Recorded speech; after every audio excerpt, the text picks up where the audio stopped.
আপনি কিন্তু আপনি জনগণের সামনে কিন্তু প্রতিশ্রুতিবদ্ধ ওয়াদাবদ্ধ যে আপনি এখানে সত্যিকার অর্থেই যেটুকু সংস্কার দরকার সেই সংস্কার গ্রহণ করে আপনি জনগণের যে কাছে গ্রহণযোগ্য নির্বাচন দেবেন, সেই নির্বাচনের মধ্যে দিয়ে পার্লামেন্ট আসবে, সেই পার্লামেন্ট এই দেশের সম্পর্কগুলো সমাধান করবে।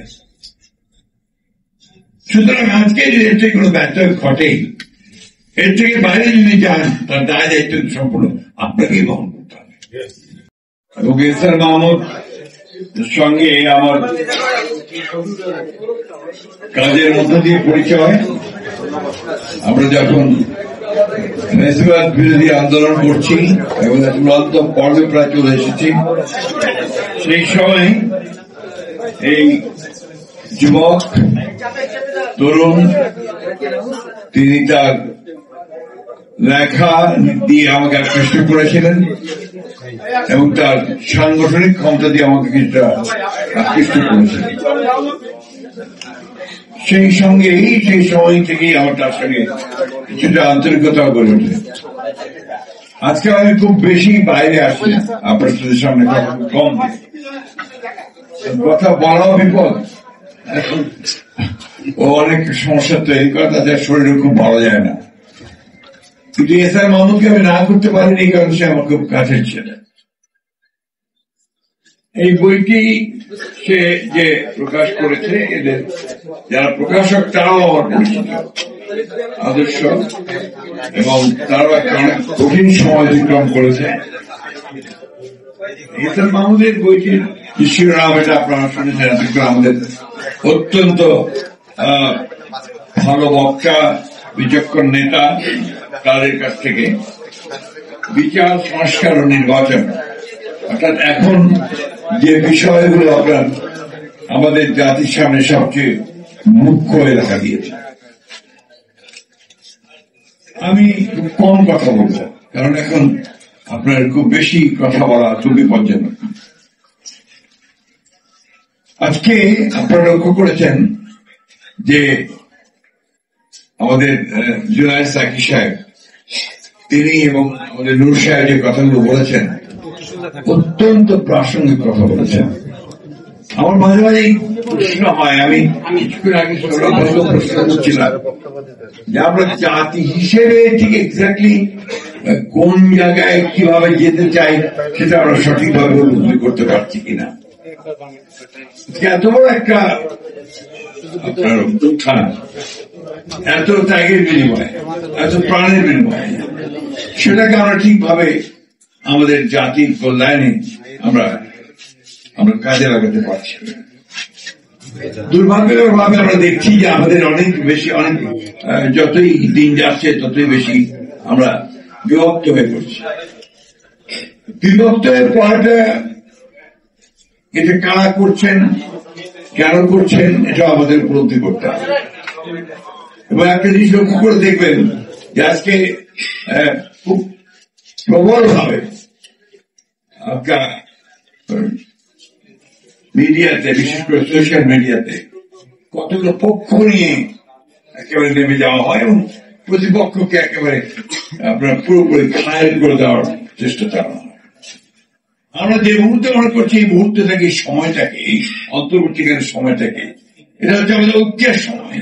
এটা হচ্ছে আমাদের ন্যূনতম বিষয়গুলোতে একমত হয়ে আমরা একটা রাস্তা ধরবো, একটা ট্র্যাক ধরবো। সেই জায়গায় এটাকে বিভক্ত করছেন, কেন করছেন, এটা নিশ্চয়ই আপনারা উপলব্ধি করছেন এবং নিশ্চয়ই এটা আপনারা সেভাবে আপনারা চিন্তা করছেন।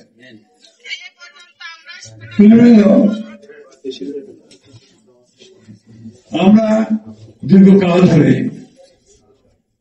ফ্যাসিবাদ বিরোধী আন্দোলন করেছি। আমরা কোথায় বলছি বিএনপি, এই দেশে মানুষ করেছে।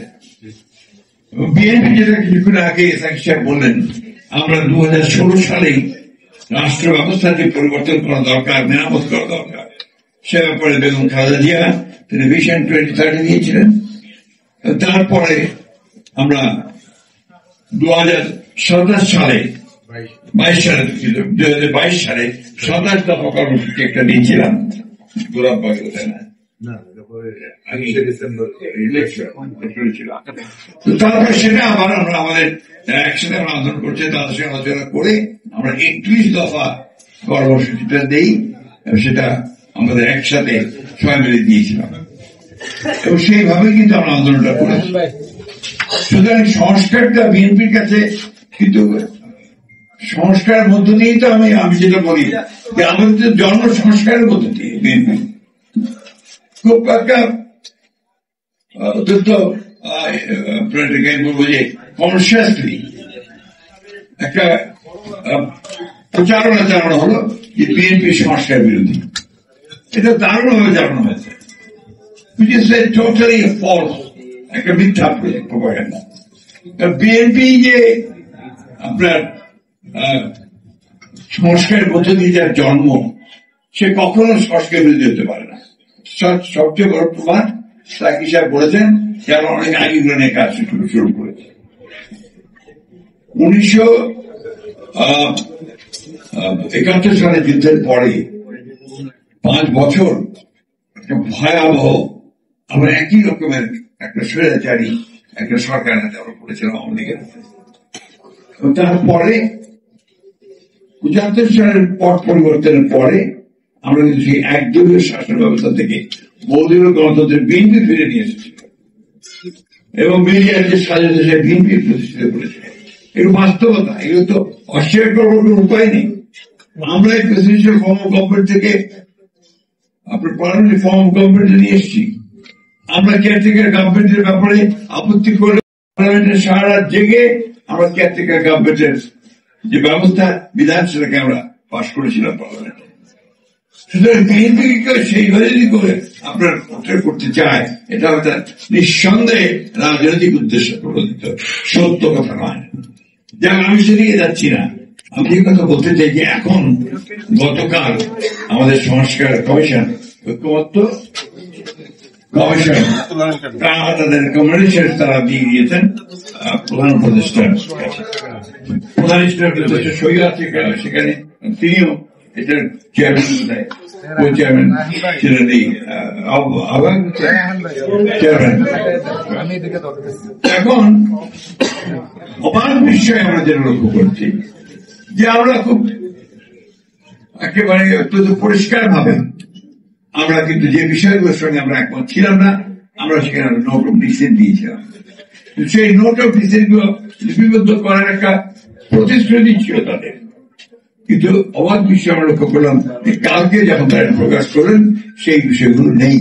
নোট অফ ডিসেন্ট গুলো পুরোপুরি উপেক্ষা করা হয়েছে, ইগনোর করা হয়েছে। এটা তো ঐক্যমত্য হতে পারে না। তার ঐক্যমত্য কমিশনটা করা হয়েছিল কেন?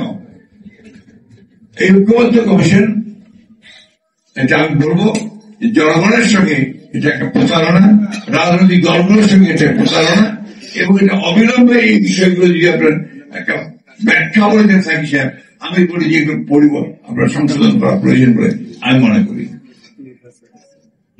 এবং একটি কথা খুব পরিষ্কার আমরা বলতে চাই, যেটা আমরা এর আগেও বলেছিলাম, যে আমরা মনে করি যে সমস্ত সংকটগুলোর মূলে যে বিষয়টা আছে সেটা হচ্ছে যে সত্যিকার একটা গ্রহণযোগ্য একটা নির্বাচন। সেই নির্বাচনের মধ্য দিয়ে জনগণের যে পার্লামেন্ট তৈরি হবে, সেই পার্লামেন্টে এই সমস্ত যে সমস্যাগুলো হয়েছে তাকে তারা সংবিধানের মধ্যে নিয়ে আসবে এবং সেগুলো সেভাবে দেশ চলবে।